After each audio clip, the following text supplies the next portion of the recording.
बच्चे ज्ञान की मुद्रा का प्रकाश है,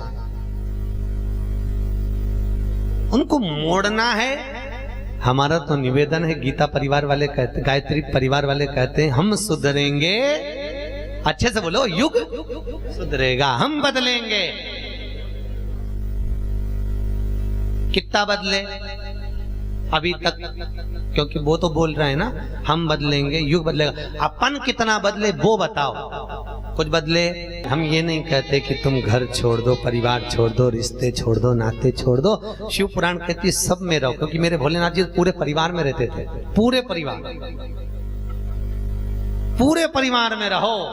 पर इतना याद रखो, कर्म करो पर ध्यान रखो, पत छूटे ना। इतनी भरो हवा गुब्बारा, इतना याद है। कर्म करिए, ध्यान रखकर करिए, पथ पर चलो, ध्यान रखकर चलो। ऐसा कर्म ना हो जाए कि गुब्बारा फूट जाए, ऐसा कर्म। राम नाम सत्य है।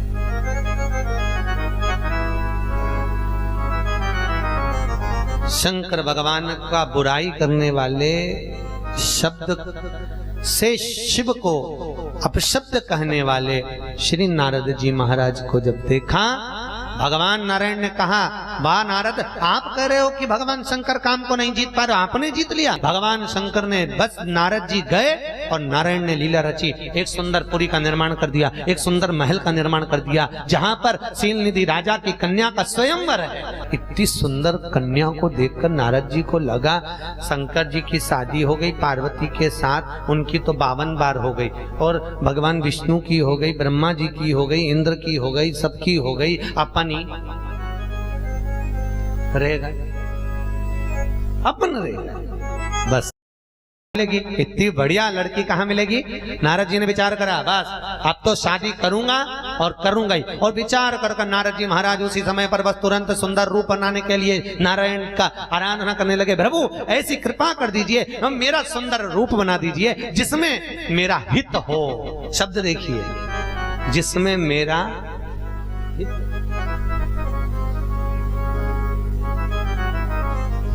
अब शंकर जी का मान करने वाले का हित कितना होने वाला है वो देखिए।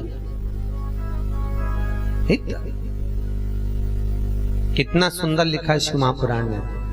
किसी मंदिर में फूल चढ़ाने से बढ़कर है किसी मंदिर में कचरा पड़ा हो, पोछा लगाना, झाड़ू लगाना, कचरा सोरना और उसको उठाकर एक कोने में ले जाकर डस्टबिन में डालना। फूल चढ़ाने से बढ़कर पुण्य है। किसी आश्रम में, किसी गुरु के दरवाजे पर, किसी मंदिर में, किसी देवालय में झाड़ू पोछा लगाना। क्यों?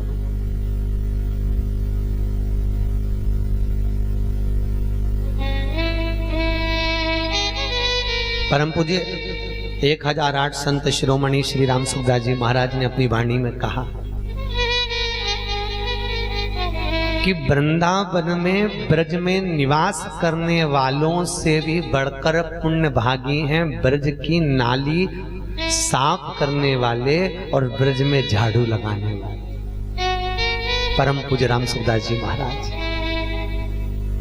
किसी तीर्थ में, किसी देवालय में, किसी धर्म की जगह पर, किसी सत्संग में, किसी कीर्तन में, किसी भजन में, किसी हमने सुबह सुबह देखा, यहाँ से तो आप लोग चले जाते हो ना, सुबह सुबह हमने देखा यहाँ ट्रस्टी लोग भी कुछ ना कुछ काम में लगे रहते हैं गीता वाटिका के। और कुछ लोग, हम सुबह जब प्रणाम करने निकलते हैं सुबह के टाइम पर सेवा करते सी लाडले कल्लू की, और सब दूर हम प्रणाम करने निकलते हैं, हम यहाँ पर भी आते हैं प्रणाम करने के लिए। तो यहाँ पहुंचते हैं तो हमने देखते हैं कि कई सेवादार, सेवा करने वाले, कई गीता वाटिका के सेवक कहीं चादर सही कर रहे हैं, कहीं झाड़ू लगा रहे हैं, कहीं पोछा लगा रहे हैं, कहीं गादी को ठीक कर रहे हैं, कहीं किसी चीज को उठाकर वहां रख रहे हैं। हम देखकर हम वहीं से दंडवत कर चले जाते हैं कि हम इन पोथी को दंडवत करें, उससे पहले इन सेवादारों को दंडवत है जो इतनी सेवा दे रहे हैं, इन सेवा करने वाले। क्यों? राम सुखदास जी महाराज ने अपनी वाणी में वर्णन किया है, संत शिरोमणि ने, परम पूज्य संतों में संत शिरोमणि राम सुखदास जी महाराज कहते हैं, एक झाड़ू लगाने वाला, एक नाली साफ करने वाला बड़ा है, जो ब्रज की रज में रहकर आपके लिए राहें बुहार कर आपका मार्ग प्रशस्त कर रहा है, मार्ग प्रशस्त। कभी कभी गीता वाटिका में आया करो तो एक झाड़ू ढूंढ के तुम भी लगाया करो। कभी कभी गीता वाटिका में आया करो, कहीं पानी पड़ा दिख गया, कहीं झाड़ू लगाने का मन करे, कहीं पोछा लगाने का मन करे, कोई गंदगी पड़ी है साफ करने का मन करिए। क्यों? भगवान की राह जिसने साफ कर दी उसकी राह अपने आप साफ हो गई। अब शबरी का चरित्र करा है। शबरी के दरवाजे पर शबरी रोज रंगोली डालकर रखती थी, रोज बुआरी लगा कर रखती थी, रोज शबरी किसी ना किसी रूप में भगवान को पाने का प्रयास करती थी। भगवान आएंगे आएंगे, भगवान आए। क्या खिलाया था शबरी ने भगवान को? है बेर। शंकर जी को शिवरात्रि पे क्या चढ़ाया जाता है? बेर। कितने बेर चढ़ाते हैं शंकर जी को शिवरात्रि पर? कितने बेर चढ़ते हैं? हर शिवरात्रि का एक, 12 महीने में कितनी शिवरात्रि आती हैं? 12 बेर शिव जी को समर्पित होते हैं शिवरात्रि के दिन। काय के लिए चढ़ाए जाते हैं? एक एक बेर का क्रम है। पहला बेर शंकर जी को जब चढ़ाते हैं तो वो वंश की वृद्धि करता है। दूसरे नंबर का बेर जब चढ़ाते हैं वो संपदा प्रदान करता है। तीसरे नंबर का बेर चढ़ाते हैं वो बच्चों को बुद्धि प्रदान करता है। चौथे नंबर का बेर जब शिव जी को समर्पित करा जाता है शिवरात्रि के दिन, वो घर में से रोग धोग बीमारी को हटाता है। 5वें नंबर का जो बेर शिव जी को समर्पित करा जाता है वो हमको रोगों से मुक्त करता है। 6ठे नंबर का बेर अटके हुए काम को बनाता है। 7वें नंबर का बेर हमारे कोई कार्य नहीं हो रहे उन कार्यों को सफलता की ओर ले जाता है। 8वें नंबर का बेर हमारे घर में कुछ खुशियां लेकर आता है। 9वें नंबर का बेर हमारे घर में वैभव को प्रदान करता है। 10वें नंबर का बेर हमारे घर में संपदा देता है। 11वें नंबर का बेर व्यक्ति को एकादशी के फल के बराबर पुण्य प्रदान करता है। और 12वें नंबर का बेर व्यक्ति के जीवन को सौभाग्यमय बनाता है, नारी को अखंड सौभाग्य प्रदान करता है।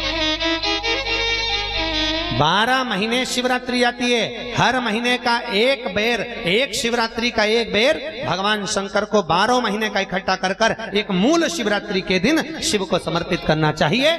जीव को अखंड सुख की अनुभूति होती है, अखंड सुख। जैसे आंवला नवमी पे लाया हुआ आंवले की छाल, आप लोग करते हो आंवला की पूजन? आंवला नवमी पे कौन कौन करता? हाथ उठाओ जरा। सभी करते हो? अरे वाह, रखिए। आंवला नवमी के दिन जब हम आंवले की पूजन करते हैं तो चीटी उंगलियों और या अंगूठा, इससे आंवले की पूजन करके छाल को पल्लू में झड़ाना चाहिए और उसको लाल कपड़े में लेकर आकर भगवान शंकर का स्मरण कर कर उसको भंडार में रख देना चाहिए। व्यक्ति के जीवन में कभी संपदा की कमी नहीं होती, संपदा बढ़ती चली जाती। जो प्रॉपर्टी का काम करते हैं, जिनकी जमीन नहीं बिक रही हो, जमीन पड़ी हो, जायदाद पड़ी हो, पैसा नहीं आ रहा हो, उसके लिए सबसे उत्तम है संपदा। एक एक पूजन हमारे हिंदू धर्म में, हमारे शास्त्रों में जो वर्णन करा गया वो गलत नहीं, श्रेष्ठता में करा गया, श्रेष्ठता। हर हर महादेव हर। तो वहां पर अमीर भी जाए तो सफेद कपड़े में और गरीब भी जाए तो सफेद कपड़े में। जहां सबकी शान सम है उसी का नाम शमशान है। उस शमशान में कोई अमीर भी डनलप के गद्दे पर नहीं जाता। जाता है क्या? सब बांस के टुकड़े पर जाते हैं। तो फिर क्यों अभिमान, क्यों अभिमतता? सब बराबर। पुराण चाहे शिव पुराण हो चाहे भागवत पुराण हो, कभी किसी पुराण का शुल्क नहीं निश्चित करा। आप लोगों ने जो दिया वो लिया। कल से ये ना कहिए कि मिश्रा जी ने इतना लिया। ये अपने जीवन की 998 नंबर की कथा कर रहा हूं और 998 कथा में कोई नहीं कह सकता कि मिश्रा जी ने कुछ लिया। और शिव महापुराण का नियम है 2 साल गौशाला को बनाने में केवल 4-6 महीने 8 महीने की और देरी है, बस उस माँ के लिए मांगा है। और आप लोगों का प्रेम इतना। कई लोग कहते महाराज इतना सोना क्यों पहन के बैठते हो? और महाराज तो बैठते नहीं। हमने कहा तुमने दिया हम पहनेंगे, तुम्हारे पास भी है पर तुमने लाकर में धर दिया, बाद में बहू को दे दोगे, बेटों को दे दोगे और मर के चले जाओगे, पहनोगे कब? बस अंतर इतना है, हमको दिया इसलिए हमने पहना। आपके पास भी है, और दुनिया में ऐसा कोई कथाकार नहीं जिसके पास सोना चांदी नहीं हो, खूब है पर नहीं पहनता, फिर भी गरीबड़ा बन करके हमारे पास तो कुछ नहीं, आप तो दो, तो खूब दिया। और आपका आशीर्वाद इतना है जीजियों, आपको बहन कहता हूं, आपका इतना आशीर्वाद है, इतना आशीर्वाद है, बाबा की इतनी कृपा है कि 2019 के जुलाई तक कथाएं खूब है, उसकी कृपा। ये आपका आशीर्वाद है, ये आपका प्रेम है, धन नहीं, आशीर्वाद फलता है। इसलिए आपको कह रहे हैं, माता पिता भले किसी को भी साड़ी दें, माता पिता किसी को दौलत दें, संपदा दें, हमको नहीं चाहिए। आप क्या कहोगे? आपका आशीर्वाद दो। जिनको संपदा मिली उनके बेटों ने संपदा डब्बे में गंवा दी, शेयर मार्केट में, और वो भीख मांग रहे हैं। और जिनको आशीर्वाद मिला बूढ़े माँ बाप का, उनके लड़के 2 रोटी कमाकर घर में चकाचक रह रहे हैं। इसलिए निवेदन है, आशीर्वाद लेना धन नहीं, दौलत नहीं, उसका कोई तात्विक अंश नहीं, उसका कोई तात्विक सुख नहीं। शास्त्र कह रहा है, चंद्रदेव को अभिमान आया, क्षय रोग हो गया, शरीर गल गया, गिर गया, गुरु जी ने कृपा कर दी। देवऋषि नारद ने कहा तुम्हारी आकृति का शिवलिंग बनाओ, उसकी आराधना करिए, पूजन करिए। आकृति का शिवलिंग बनाया, पूजन करिए, पूजन करी, शंकर जी प्रसन्न होकर काया के रोग से मुक्ति दे दिए। जिसका शरीर सफेद पड़ रहा हो, चर्म रोग हो गया हो, खाल सफेद पड़ रही हो, उस व्यक्ति को कुछ नहीं करना है। क्या करना है?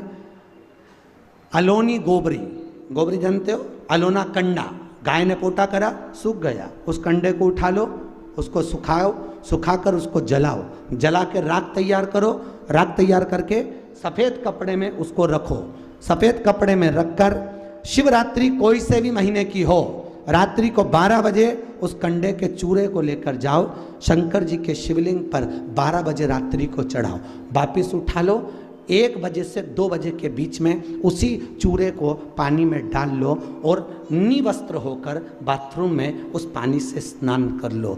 चर्म रोग समाप्त हो जाएगा, सफ़ेद जो चमड़ी पड़ रही है वो धीरे धीरे अपनी सही अवस्था में आ जाएगी, सही अवस्था।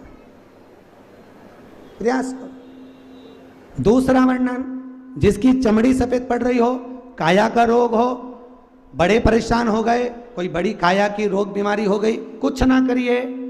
कभी सोमनाथ जी जाएं तो सोमनाथ के मंदिर के शिखर को 1 कटोरी में घी रखकर, शिखर को दिखाकर भगवान शंकर का एक बार जो 10 नाम आपको बताए थे शिव और पार्वती के, वो 10 नाम बोल लो और घी दिखा लो शिखर को, उसी घी को लेकर आ जाओ, प्रतिदिन 11 दिन तक लगाओ, चर्म रोग समाप्त हो जाता है, कभी नहीं रहेगा। जितनी गोली दवाई खाते हैं चर्म रोग उतना बढ़ता है, पर भगवान शिव आरोग्य के देवता हैं, रोग मुक्त करने वाले, आरोग्यता प्रदान कर, चर्म रोग मिट जाता है। आगे कथा आई है, सोमेश्वर के रूप में भगवान विराजमान हुए,